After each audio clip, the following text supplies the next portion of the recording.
Hey, Dad, welcome to the Father on Purpose podcast. And I want to tell you about a moment last week when I was at a loss for words. Oh Now, boy, I I don't know, believe first of all, yeah, look, stop. I don't believe it.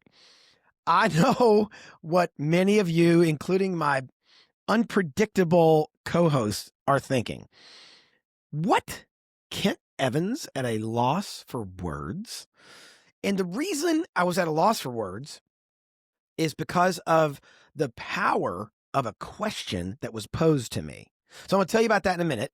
Before we dive in, and by the way, we're shipping this episode in mid-December of 2025. You might be listening to it in the future. It's still as relevant to you in March or August as December, but uniquely timed because many of us will be around a lot of people at Christmas time, like family and friends and church colleagues and parishioners and congregants, more so than maybe other months of the year. So I think this episode is uniquely helpful for this season, but it's also good all year long. It's the gift that keeps on giving. Get it? All right. Speaking of gifts that keep on giving, Okay. boom, that is a segue and a half, man. Yeah, doing great. Keep it up, man. Rangeleather.com. Go to rangeleather.com. At the time of recording this episode, it's a little late for you to get a Christmas present. You know, you should have been listening the last 2 months while we told you to do that. But since you didn't, maybe your wife has a January birthday or you're thinking ahead for Valentine's Day, go to rangeleather.com and use the code MJ15 to get 15% off your next order. Kyle at Range Leather, the team there just launched some new products, brand spanking new products. Go check them out at rangeleather.com. We're thankful for their support of the show. Also, if you like these shows, you can do us two favors, forward them to somebody you know and support them financially. Go to manhoodjourney.org/guard, GUARD /guard, and you can join the Fatherhood Guard, which is the team of almost 100 people now, Lawson, who support our show every single month in our ministry. And that keeps the lights on, keeps things going. And we desperately need your support. Every single month matters. And even $10, $20, $50 a month makes a huge difference to our budget. Go to manhoodjourney.org/guard and join up, and you will get a cool Fatherhood Guard hat to wear to celebrate your monthly giving. Okay, Lawson, I was traveling, and I was meeting with two guys, and I don't know these guys super well, so we were getting to know one another, and so we're asking a lot of questions, and they happened to work in a context where they were giving me some kind of free strategic advice one morning. So we spent a couple hours together at an office in near Dallas, Texas. And one of the guys, his name is Josh. Josh said something, and I didn't fully disagree with what he said, but I had questions about it because I couldn't quite process it. So here's how it happened. He said what he said, which is not the point of the show right now, but like what he said it. And my face, ever so slightly, gave the hint that I either didn't fully agree with what he said, or I didn't understand how to put it into practice. Like I was sending these signals with my face inadvertently, like subconsciously, that were a mix of confusion, maybe a hint of doubt, or I had a question. And here's what he did. So he says his thing, and then he looks at me, and he pauses, and he notices my facial expression, and then he said, "You got a problem with me?" He goes, "Do you know who I am?" No. He goes, "Kent, what kind of tension does that cause for you?" And I'm not kidding. Like, and it was strategic. It wasn't like he was telling me my shirt didn't match my pants. Like, it was a strategic comment about our ministry. And he could tell by my face that I either had I had a problem with it or I just didn't understand. And the question he asked, he paused, he looked at me, his eyes squinted a little, he goes, "What kind of tension does that cause for you?" Wow, what a great question. Oh my goodness. And what's interesting is I started to respond, and it made me search back in my mind and my heart. Like it wasn't just, "Do you disagree?" Yes or no. Yeah. It was, "What kind of tension does that cause for you?" And I had to think, like, for probably, I don't know, 10 or 15 seconds. I just go, man, that's a good question. Yeah. And that bought me a little time.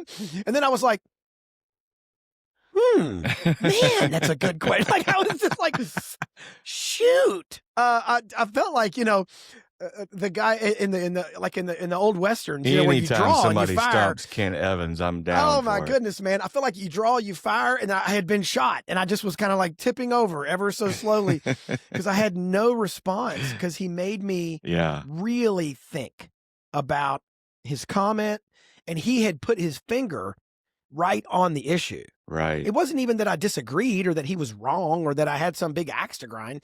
It caused a tension where I was like, what? So then finally, it took me about a good solid 15 seconds before I could regather my thoughts and go, well, here's the tensions that it causes. And there were 2 or 3.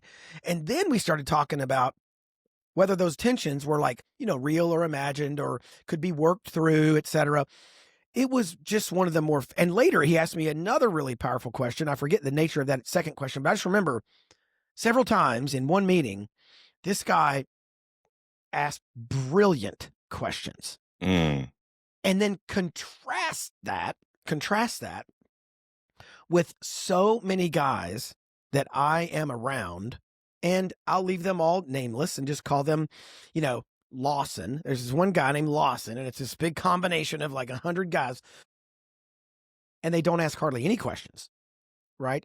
They just are some kind of blend of either uncurious, preoccupied, distracted, arrogant. I don't know what all the, secret sauce is, but there's a group of guys, and frankly, sadly, a larger group of guys who it seems to me don't really ask questions.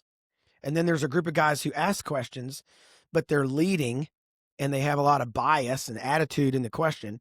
And then there's guys who ask genuine, strategic, brilliant questions like Josh asked me. And it reminded me, this is a skill and frankly, a heart posture. Yeah, that's where I was going to go.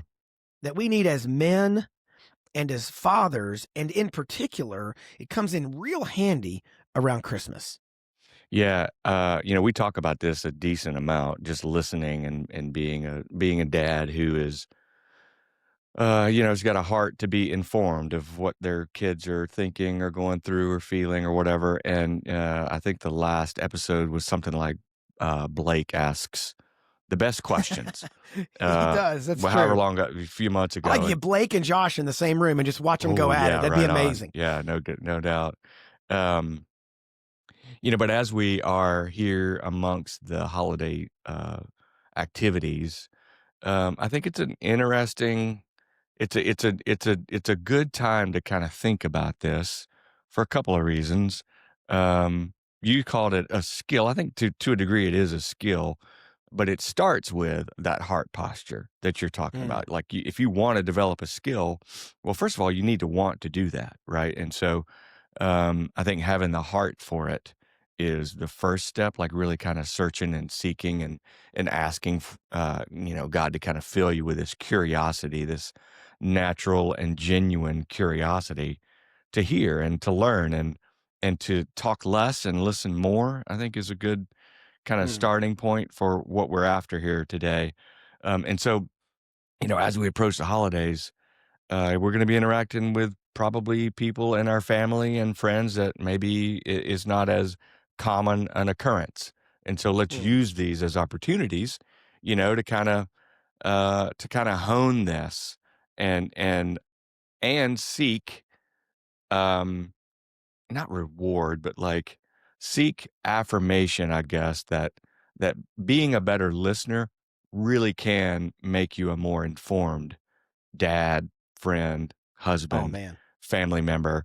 And God'll reinforce that. He'll give us opportunities, and as we seek to do more listening and better question asking, in order to become a better listener, he'll reveal to us, ways that we can do that better. And I thought, is it you posed something? I forget when we were talking, but you posed like, is someone who rarely asks and does most of the talking? Let's just say, just some general guy.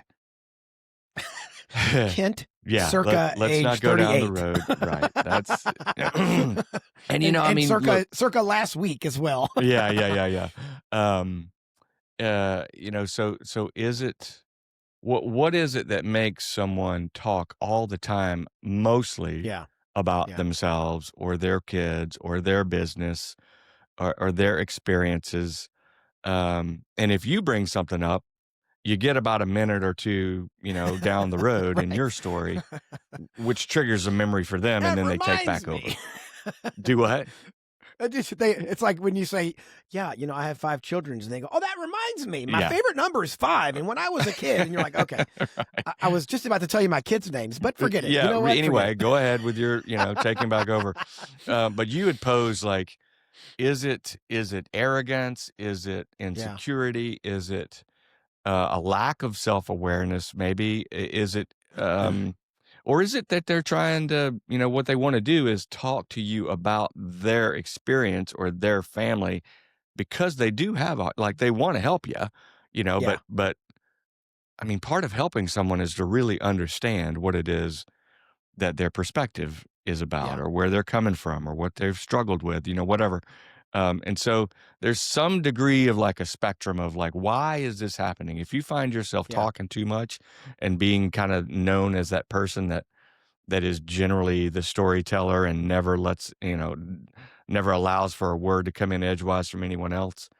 Um, I think it's something to reflect on, and yeah. and now as we are in these holiday times, it's a decent time to kind of think about that and maybe pull back, and if you are a good listener, then great, keep at it and Yeah. see how far you can continue to develop that.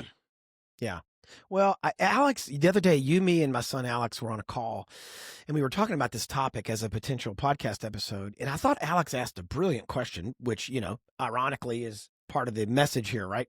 Is he just goes, "Dad, what do you think is the most charitable explanation for why men are Yeah, that that was way?" great. And I thought that is a really brilliant question. Because it's not just why are men that way, it's what's the most like benevolent and charitable way of looking at that. And I think at one end, the most benevolent way is I'll say I when I'm over talking, put it this way, when I'm over talking, I believe if I'm giving myself the benefit of the doubt and I'm being the most charitable version of Ken Evans, I'm doing it because I think my story will help you. Hmm. So I might be telling, yesterday I was on a call with a guy who was asking me, he's running a nonprofit, and he was asking me how we've got our team set up and what they do, what each of the members of our remote team and part-time team do. And so he was in a posture of trying to learn. I was in a posture of trying to explain. So I did a lot of the talking, but that was appropriate given the context, because the context was him going, "Tell me about your team and what all they do." Well, that's a 10-minute answer or 8-minute answer. So I gave him that. He asked another question. And in 35 minutes, I probably talked 22 of them and he talked 13, right? The reason it was so imbalanced is because on that specific call, I was there to explain to him what I'm doing and try to help him. So at the most charitable end of the, lion's share of the conversation, I'm trying to help. At the other end, at the most, not sinister, but at the most base or worldly end, I'm just an arrogant jerk, and I think I'm the most interesting guy in the room. Yeah, Right? right. Put me across from anybody, and I don't care who it is. Yeah. I am the most interesting one of the two of us. It doesn't matter, who that person is. I can think, even the other day, we had a guest on who'd done some really interesting things, right? He's probably way more interesting than me, just in terms of like stories he could tell.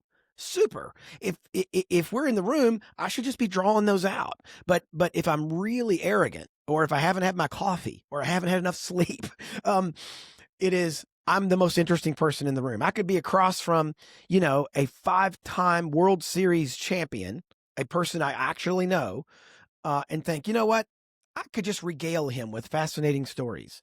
You know what? He probably has better stories than I do. And so for me, I got to be calibrating that. And back to your point, is it a skill or a heart posture? It's a little bit of both, but I think one should precede the other. Yeah. The Yeah. heart posture really needs to precede the skill. Yeah, it's a proceeding. It's not either or. Yeah. Otherwise, I'm just I'm just listening in order to be interesting. Like I'm trying to like hijack the fact that when we get done talking, they're going to go, gosh, that Kent sure was a good listener. And still, it's all about me still, even as a listener, right? So like the pride in that is so sneaky. Yeah. And it reminds me of what C.S. Lewis said in Mere Christianity. And I quote, "Do not imagine if you meet a really humble man, he will be what most people call humble nowadays. He will not be a sort of greasy, smarmy person. He will not be thinking about humility. He will not be thinking about himself at all. Mm. If you ever do meet such a man, you may be sure he will be a very cheerful, intelligent chap who took a real interest in what you said to him. If you dislike him, it will be because you feel a little envious of anyone who seems to enjoy life so easily." Mm. And man, that is so convicting, because the word that runs through that is the word humble, right? Am I being humble? Am I in a posture of listening?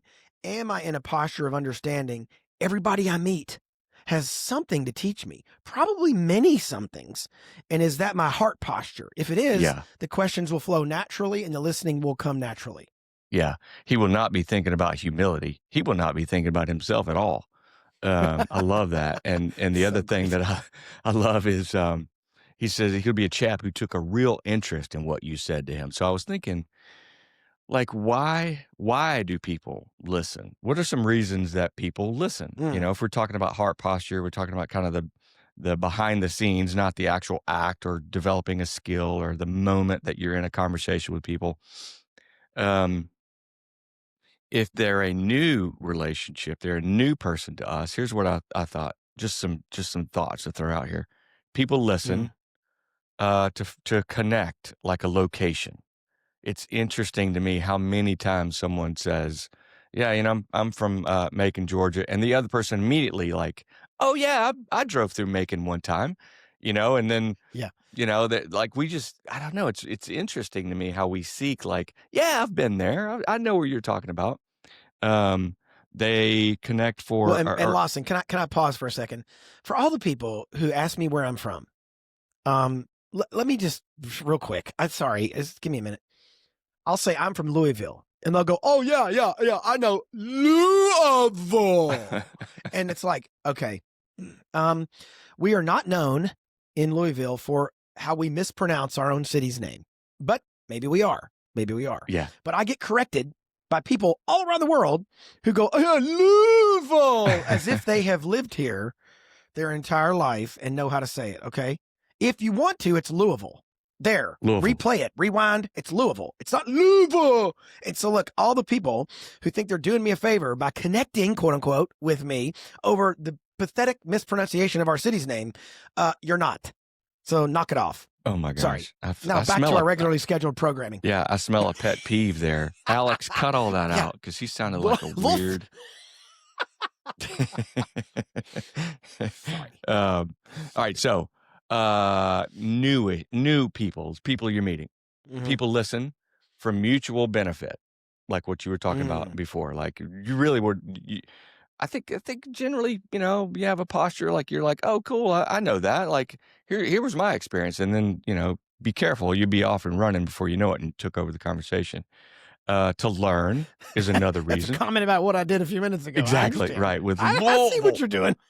But generally, I think it falls under the category of to find commonality. People listen Yeah. to find commonality, and then you can go from there on the reason why. It could be a common experience, common background, maybe common people that you each know. That's always fun when you find out you know some of the same folks.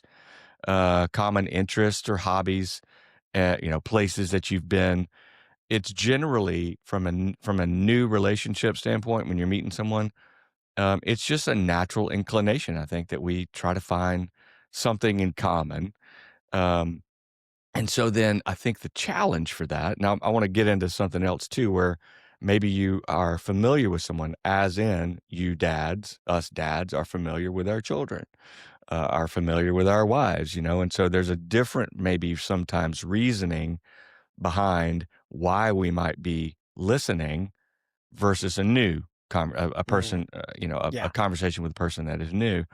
And I want to get into that, but is sticking with the topic of someone new as we go into the holidays and as we're just, if you're genuinely interested in being a better listener, a more concerned friend, then there are some things that you can do to avoid Mm, once you hit that common thing, mm, having that be the catalyst that becomes the take over the conversation, uh, wow. you know, point.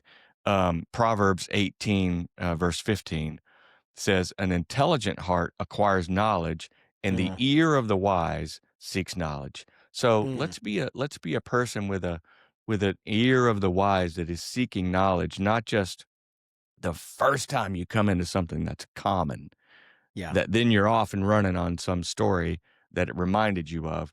Like, stay there. Just let that Yeah. be. Let that Yeah. let that common person you both know, the common interest you both share, the common location Yeah. you've both been to, let that remain, and then ask a Mm, follow-on question, kind of playing yeah. journalist, if you will. Yeah. But I think something that we hit on earlier, and what C.S. Lewis said is kind of the underscore here for why, and that is where he says an intelligent chap who took a real interest in what you Yeah. said to him, and so Yeah. that I think is kind of the revelation point of the Mm, heart posture is like, is there a real interest in what that person's saying, or are you just simply trying to find something that that hands the mic back to you? yeah. Well, and the metaphors you're using, like hand the mic and so forth, are great metaphors because another one would be like if you're in a car, just stay in the passenger seat. That doesn't mean you can't comment. It just means let them drive, let them continue to drive, and don't grab the wheel. Yeah. Don't like you don't got to like knock them out of the way and grab the wheel. And the question becomes, well, good example. Last week I was out of town and I was meeting with somebody and they asked me a question about what they should do. Right? They asked me a question about what they should do. Long story. I won't go into the details, but it had to do with ministry and business and strategy. And my answer totally depended on where they were trying to go. In other words, if I said to you, "Hey Lawson, I've got a restaurant idea. Do you think we should open in the morning or not?" Well, if you're just bent on giving your opinion, you'll start answering my question.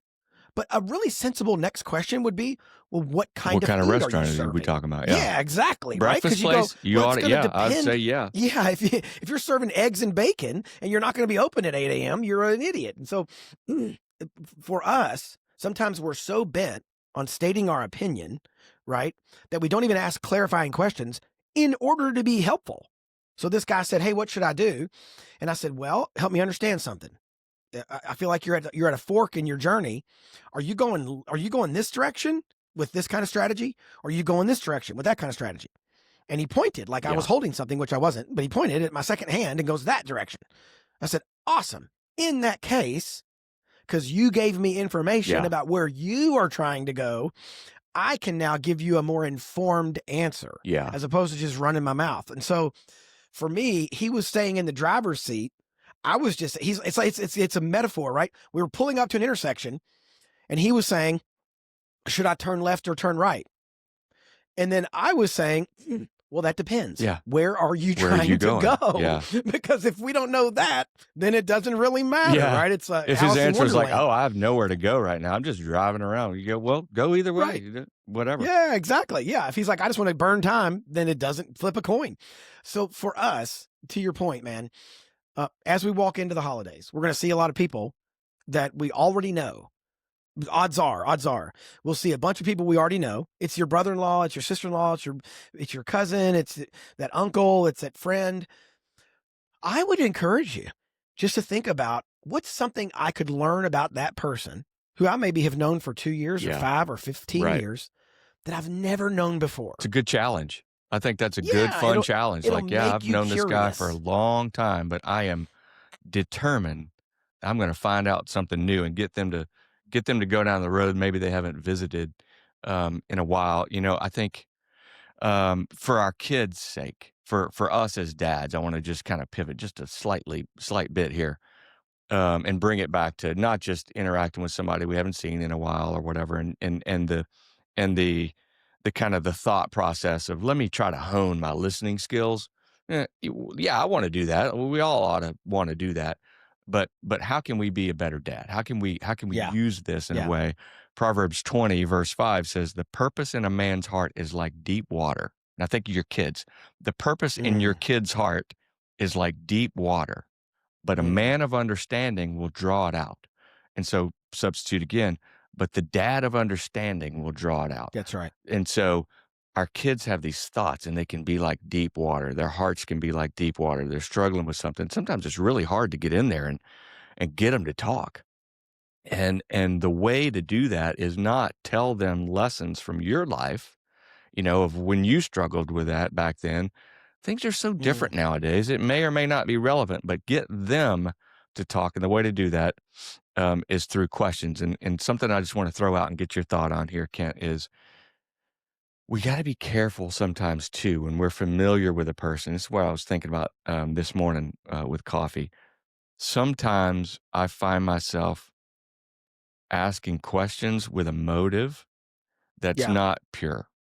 And so I've got What some, do you mean? Like, for example? yeah, like I know something is going on in someone's life, Ah, and I'm asking a question, trying to get them to validate my concern, right? Like I've mm, already got this yeah. preconceived conclusion, and I'm Yeah. I'm not asking out of genuine curiosity or like C.S. Lewis said, real interest. I'm Yeah. asking with a motive, and that is to justify my bias about something that Mm, they are doing or that I've seen them do, or to affirm my stance. And yeah. there are ways to handle that. That's not necessarily an awful thing to do, but I do periodically. I gotta kind of question my motive a little bit, Mm, and I got to be careful, especially when it's with my kids or my wife, someone's yeah. really close to me.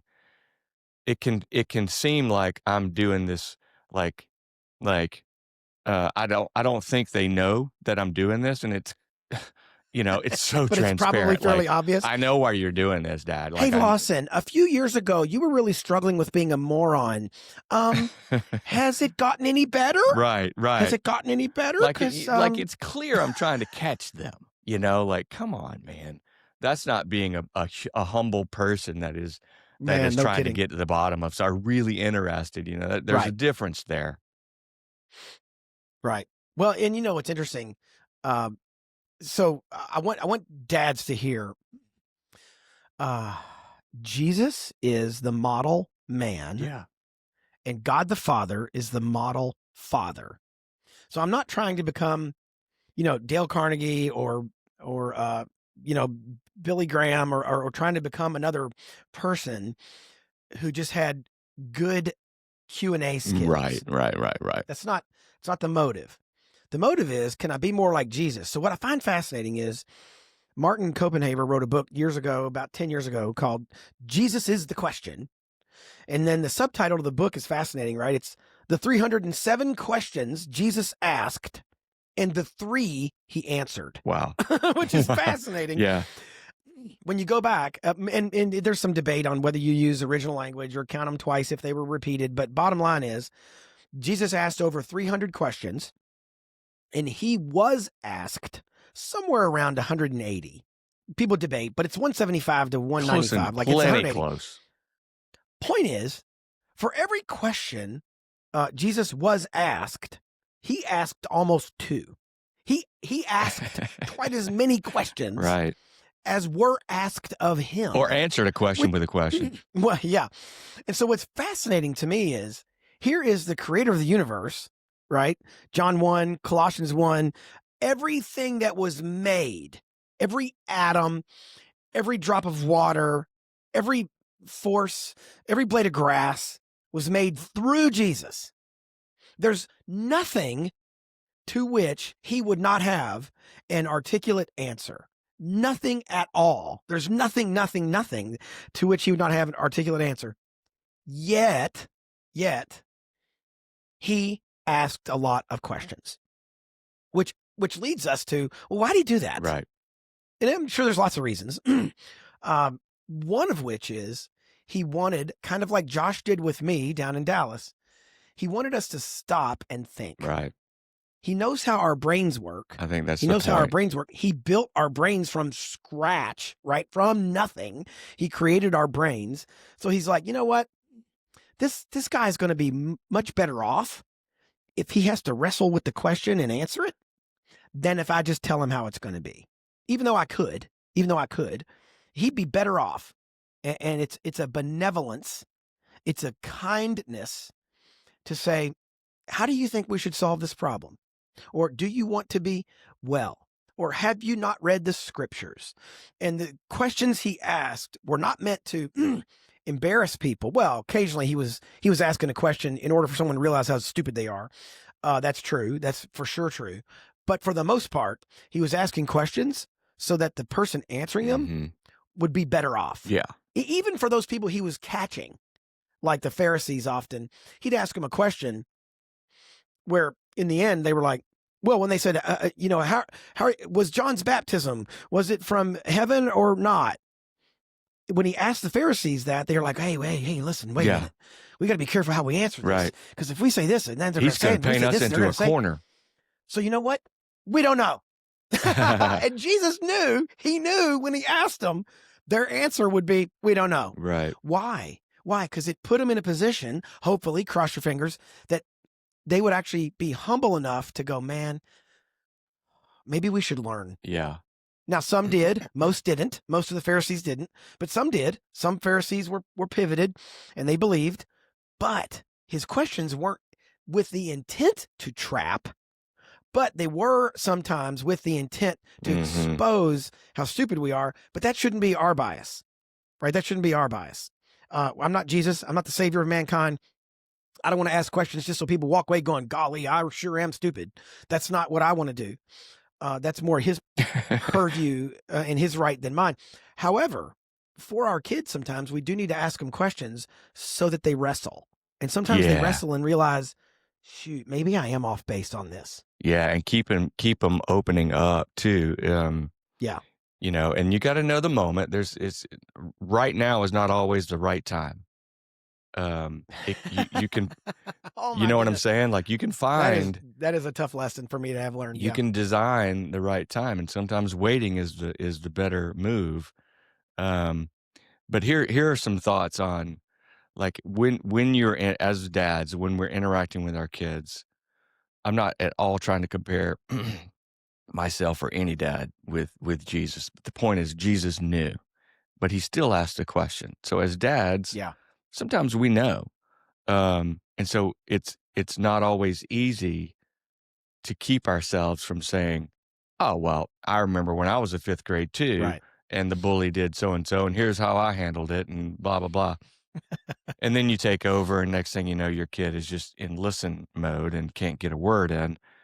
You can ask things, even though you already may know the situation pretty well. You may have been there. Maybe your kid has already struggled with this before, and you kind of know where they're going. It's okay. It's about getting them to think and experience, and like he asked you, that guy that asked you that awesome question. Here are just a few, and I'll throw these out for food for thought. When we're interacting with our kids, and they're at the right moment, they're talking to us. You already have experienced maybe this, or you know where it's going. You can say, "I've done that, but what was it like for you?" And then stop talking. You can say, that's clever. You could say, like, how did you get into that, or learn that, or hear about that? If they're wanting to tell you about something that is, new to them, you might have done that 50 times. Okay, whatever, but let them tell you, let them explain their experience. So that's another. A third would be, do you feel like explaining more about that situation, or that experience, or that person? Ask them. It may not be the right time. Maybe you think it is, and you've got the time right now in this moment. Maybe it's not right for them. And so you can ask, like, do you feel like explaining more about that? And again, then stop talking. And then the last one I'll throw out just for food for thought is there something about that that concerns you? Or is there something about that that excites you or interests you? You know, like, what is it about that is of interest to you? Because I've had that experience, or I've got that same interest, or I've been to that same place. What is it about that interests you? And then Mm, stop talking and let them talk. And while they're explaining or while they're giving their answer, your role is to be thinking of the next question, mm, not, look, it's human nature that we want to go, I've had that. I've been there. mm, I've thought that. Um, and then go on to talk about what it is that you experienced or thought or mm. saw, in order to help yourself become like relevant to Yeah, what they're going through. You don't need to do that in every case. What you mm, need is for them to search their heart and for them to reveal their thoughts and their yeah. experiences as the dad. I heard a guy say one time a metaphor that's really helped me in this regard. And I don't claim to have this perfect. Like I'm not, at the top of the humility mountain telling everybody how to do it. I do try to do this. It's a bit like, and I think this metaphor plays really well. It's a bit like I'm a I'm a potter. I'm a fashioner of pottery, and I'm going to make something out of our conversation together. But you're going to give me the clay. I'm not going to bring any clay to this conversation. Hmm. You're going to bring it. And what I'm going to say is, "Hey, does that irritate you?" And you go, "Yeah, and here's why." And you start telling me, and it's a bit like you're handing me a lump of clay, and I start spinning it, and I'm fashioning. And then I go, "Why is that? Is that because of your mom or dad, or is that because of your wife, or is that because of just are you angry?" Or start asking questions. The more questions I ask, the more clay you throw on the wheel. It's your clay. I'm not injecting a ton of my opinion into this, but Right. I'm fashioning Right. it. I'm fashioning it into something. Hmm. And when I'm all done, you're going to recognize it because it was your clay. Now it has my hands on it, right? So if my kids come to me, I'll give you a good example. Interesting. If my kids come to me and they're like, "Oh, my brother makes me so angry," or whatever, right? And then there's a problem. It's my Proverbs 25, right? 20 verse 5. I'm going to try to draw out of their heart what's going on. Why did you become angry? What happened? Often, my oldest son, Alex, would come to me and go, "Dad, Jeremy did XYZ." And then I figured out, usually, that was a response to something Alex did. And so Alex only told me the second half of the story, Yeah. right? And so then April and I got smarter as parents, right? And we're like, "What happened right before Yeah. Jeremy did that?" And he's like, "Well, I kicked him in the shins." We're like, okay. Maybe, just maybe these are connected. You ever thought maybe these are connected? And so, but what I'm doing is I might have somewhere I want to take him, right? Your own selfishness, your own anger, your own sin, right? Maybe I want to take him there. Maybe I want to fashion a mug that says you are sinful too, and you need to give people grace. Mm. Maybe that's what I want to fashion. Well, I'm going to do it's going to land better with him if I used some of his content to fashion the mug. Hmm. So, for example, often I'll ask my boys if they're in a moment of tension with their brothers, and I'll just say, "Hey, let me ask you a question. What kind of relationship do you want with your brother when you guys are older?" That's different than me going, "Hey, when you're older, you need to have a good relationship with your brother." Mhm. No. Tom, let's back up. What kind of relationship do you want with your brother when you're older? And they go, "Well, a really good one." So let me just paint a picture. You guys are both married. You both have spouses. This is when they were teenagers. They didn't even have girlfriends. I was like, so let's say you're both married. You both have spouses. And you come to Thanksgiving dinner. You're 25 and they're 27. And then you leave dinner and your spouse starts talking bad about your brother. It's a bunch of gossip. It's a bunch of negative. What are you going to do then? Oh gosh. Well, it depends. Depends on what kind of relationship you want to have with your brother. But you told me 2 minutes ago you want to have a good relationship with your brother. So I'm just using the clay you gave me. I'm not telling you to have a good relationship with your brother. That's what you told me. Now I'm going to help you get there. I'm going to help you get there. Right. So, for example, one more quick example, and then we can land the plane. The work we've done at Manhood Journey is not like the prototype for every ministry in the world. It's not, no one should out be just running our plays just for the sake of running our plays. And I've basically based a ton of it on other ministries. I've watched them run their plays, right? It's a bit ecclesiastical. There's nothing new under the sun. But guys will come to me and they'll say, hey, how did you do X, Y, or Z? And rather than just give them the answer, I'm always like, well, why are you asking? What are you trying to do? What do you want to accomplish? And so a friend of mine who had a book idea came to me, and it was a good idea, but it was raw, right? The first couple chapters were not super well written. You know, they were not super clear. There was some flow of thought that were easy to kind of look at and go, it's disconnected a little bit. Typical, right? For first-time writers, it's not a problem. It's not a problem. But I was asking him questions. Hey, what are you trying to do? And he's like, well, I want to be a coach, and I want to help other people, and I want to expose this message to lots of people, and I want to get on podcasts, and I want to be interviewed. And I'm like, all right, awesome. Then since you want that thing, you need an editor. Yeah.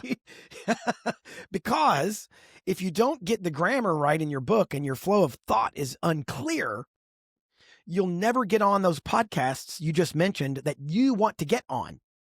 I'm just working with the clay he gave me. I'm not telling him he needs to get on a bunch of podcasts or he needs to have a best-selling book. What I'm saying is, since you said this is what you want, I have a friend who said he wants to be a very highly paid consultant, very highly paid, right? He's like, he wants to make a lot of money. I'm like, super duper. Good for you. I hope he does. And he makes a lot and he donates to Manhood Journey. Go to manhoodjourney.org/guard. Okay. So I hope he does. But early in our working relationship, this guy could not hit any deadlines at all. Every Tuesday became the next Friday. So then I could go back to him and go, you know what? Have your goals changed? And he's like, what do you mean? And I go, well, you've mentioned to me wanting to be highly paid, right? Is that still one of your goals? Oh, yeah. Do you know how many highly paid people can't show up for a meeting on time? Not very many. And you may bust the curve. You may be the exception. However, if you're playing the odds and you want to be highly paid, you're going to have to earn people's trust, and you're going to have people want to give you more cattle. You're going to have to go from manager to director to vice president, and nobody wants to give the vice president more cattle if he can't handle it as a director. So, given your goal that you stated to me, I think I can help you. Show up for the meeting on time. And if you tell me Tuesday, it's got to be Tuesday, man. It's got to be Tuesday. But it's not because I said so. It's not because I pulled it out of like the latest leadership manual. It's because I pulled it from the clay you gave me. Yeah. You said you want to be highly paid. Guess what? You're going to have to be able to get stuff done on a deadline. Yeah. Awesome. If that changes, let me know and I'll stop giving you that feedback. Right? I really I dig that clay analogy. That metaphor of the clay and the potter. Yeah. Very handy, because I'm just trying to pull clay out of people's heads and then fashion something and go this, and they go, nah, bigger handle. Super. Let's have some more clay. Yeah. And they keep throwing clay on the wheel, and all I'm trying to do is fashion it into what they want, not what I want for them. Yeah. You know, we talk often about intentionality here. In fact, the latest podcast guest that we had mentioned intentionality. And as a dad, you know, again, as we are in any time at all, period, stop.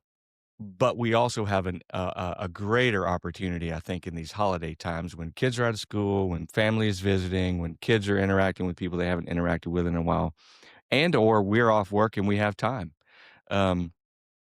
Now's a good time, and I think it you know, starts with really seeking to understand our own heart and why is it that we are after this posture of being a better question asker, a better listener, you know, talking less. I forget exactly. Galatians talks about, are you seeking the approval of God or seeking approval of man?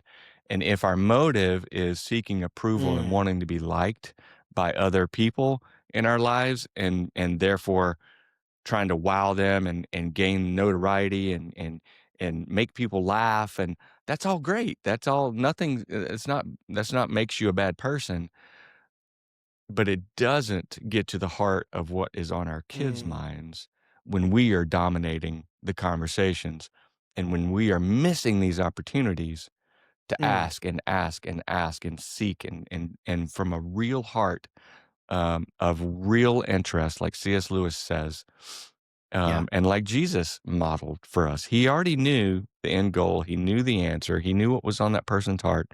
He did it to get them to yeah, seek in their own that's right. minds. And so I think as dads, being a father on purpose, let's use these holidays as an opportunity to use that purpose and to That's be right. intentional. I think is Yeah. is kind of the So gist of this.